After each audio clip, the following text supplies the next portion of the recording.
In this video, we'll be taking a look at 3 MLB games happening on August 3rd, 2022. Welcome back to Cash Out Sports. Let's dive right into it. Oh, and don't forget to subscribe and to click the bell icon to get notified as soon as these videos get released so that you have more time to plan out your bets.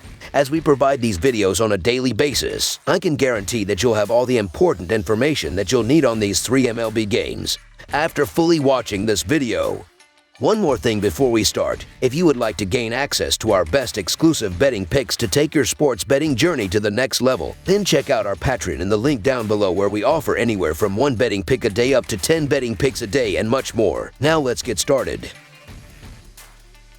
Cincinnati Reds versus Miami Marlins. The Cincinnati Reds face the Miami Marlins in the final game of the series, with both teams looking to rebound from tough starts to the season. The Reds have a 42-61 record and have won 4 games in a row, while the Marlins have a 47-57 record and are on a 5-game losing streak. For the upcoming game, the Reds will turn to Mike Minor as their starting pitcher, while the Marlins will turn to their ace in Sandy Alcantara, who hopes to rebound after allowing 4 runs in his previous start.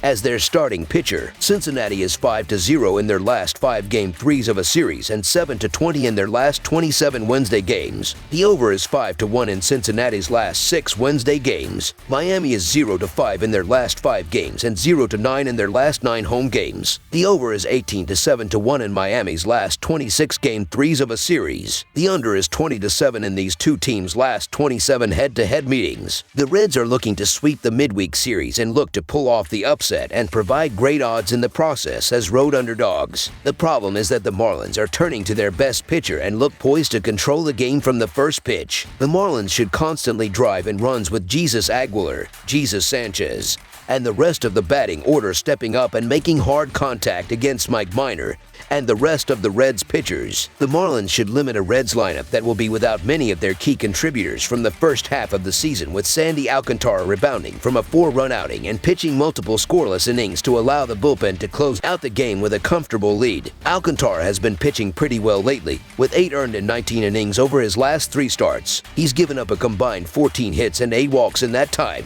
As for Minor, he struggled a bit versus the Cardinals, but bounced back pretty well with 5.1 innings and 2 earned versus Baltimore. Overall, Alcantara and the Marlins should have the advantage here if the offense can get going. So the Miami Marlins to win and cover the spread as favorites is our full game side pick. The Reds' uphill battle can't be understated. Pham and Drury were a big part of any remote success their offense has had this season. Without those guys, Cincinnati's production will likely take a further dip. Alcantara enters this game with a 1.99 ERI and 0.94 WHIP with 138 strikeouts and 149.1 innings pitched. He can keep the Reds lineup in check. That would leave the legwork to the Marlins to carry the offensive production if the over is to hit. Miami doesn't exactly have a prolific offense either. Since July 1st, they have scored 3 or fewer runs in 19 of 29 games with 6 shutouts. The Reds should limit an injury-plagued Marlins lineup that is only scoring 3.95 runs per game, with Mike Minor pitching multiple strong innings with minimal contact. The Marlins should eliminate and potentially shut out the Reds lineup with Sandy Alcantara, who has allowed under 2 runs per start this season, pitching multiple scoreless innings with weak contact at the plate. Both lineups have struggled recently, and the upcoming game should reflect that, with both starting pitchers stepping up and controlling this game. With these below-average offenses and a dominant pitcher, this is a good recipe for a low-scoring game. Under the projected total is our full game total pick.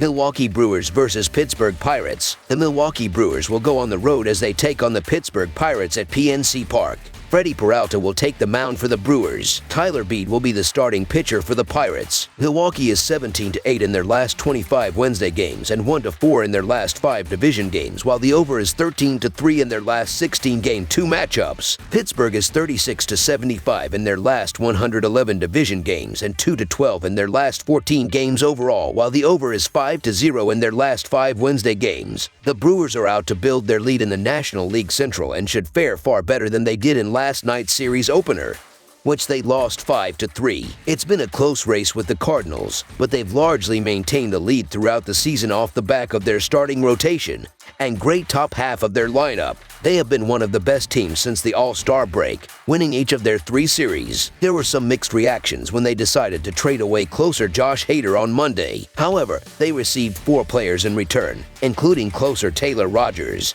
who has just one fewer save than Hader. They also trust another closer they already have, Devin Williams, and Hader was due $11 million. The bottom line is that the Brewers know what they have with this team and want to keep it together for several years of success. One of their key players who has helped them along the way is former Pirate Andrew McCutchen, who always enjoys getting revenge on his former team. He and the rest of the Milwaukee lineup should be able to do so against Pittsburgh's Tyler Beede. While the Brewers were in the midst of trade discussions, the Pirates also traded away their lefty starter Jose Quintana. Not only would the lefty have been a better matchup, Pittsburgh now has to go with a bullpen day while the Brewers welcome back starter Freddie Peralta. He had his breakout season in 2021 and was in the midst of a great 5-game stretch before his injury. Within that was a scoreless 6-inning performance against the Pirates. The Brewers have won each of his last 3 starts against Pittsburgh and should make it 4 straight in his return. So the Milwaukee Brewers to win and cover the spread as favorites is our full game side pick. The Pirates trading away Quintana and starting Beede has a big impact for this matchup. While the Brewers haven't been as good against lefties this season, they've been smashing righties. They have the 4th highest OPS against such pitching, just barely behind the Yankees. Those numbers were boosted with Hunter Renfroe's finish to the weekend, going 5 for 9 with 2 home runs against his former team, the Red Sox, along with former MVP Christian Yelich approaching 100 hits and both Rowdy Tellez and Willie Adams having over 20 home runs.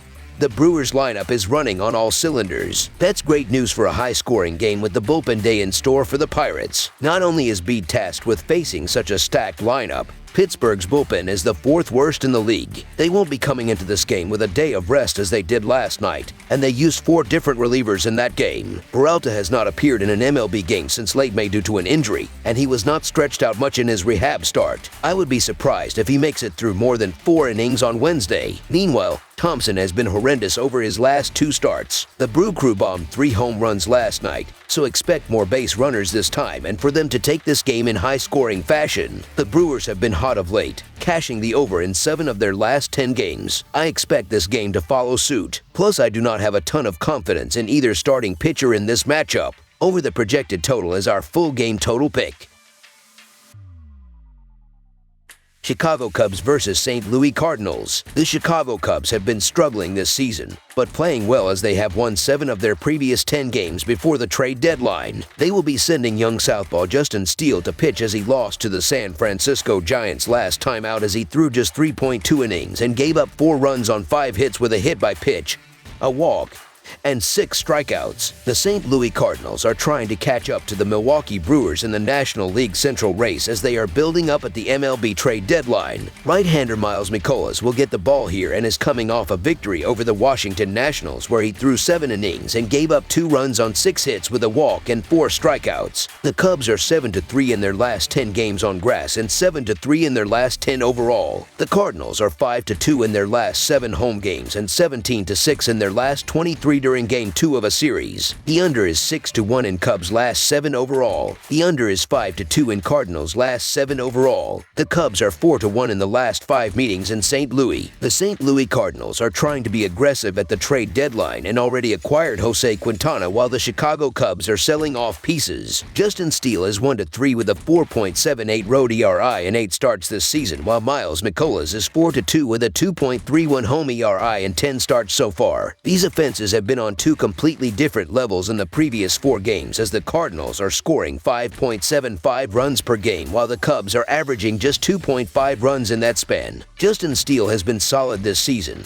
but his numbers jumped to a 4.71 ERI and .261 allowed batting average on the road. Miles Mikolas has been one of the better pitchers in baseball all year, with a 0.99 WHIP, which is 12th best in baseball. Through 66.1 innings at home, Mikolas has a 2.31 ERI and .191 allowed batting average. The Cubs have had career success against Mikolas, but I'm willing to ignore that given what he's done with a larger sample size. Not to mention, the Cardinals' offense is on a heater right now, so the St. Louis Cardinals money line is our full game side pick. Both pitchers have been doing well in their previous 7 starts, as Steele is pitching to a 3.16 ERI in 37 innings, while McCullers has a 3.3 ERI in 43.2 innings pitched in that span. These offenses have been struggling for an extended period of time, as Chicago is scoring 3.52 runs per game in their previous 23 games, while St. Louis is averaging 4.23 runs per game in their last 22 games played. McCullers has been dominant against the Cubs in home games in the past, and I expect the Chicago bats to struggle. Although I have concerns with the Cubs' bullpens, Justin Steele has a 2.05 ERI over his last 5 starts and should be able to do well enough for the first 5 or 6 innings to keep the St. Louis lineup from putting up a big number. The Cubs played to the under in 6 of their last 7 games, whereas the Cardinals have seen the under cash in 5 of their previous 7 games. Also,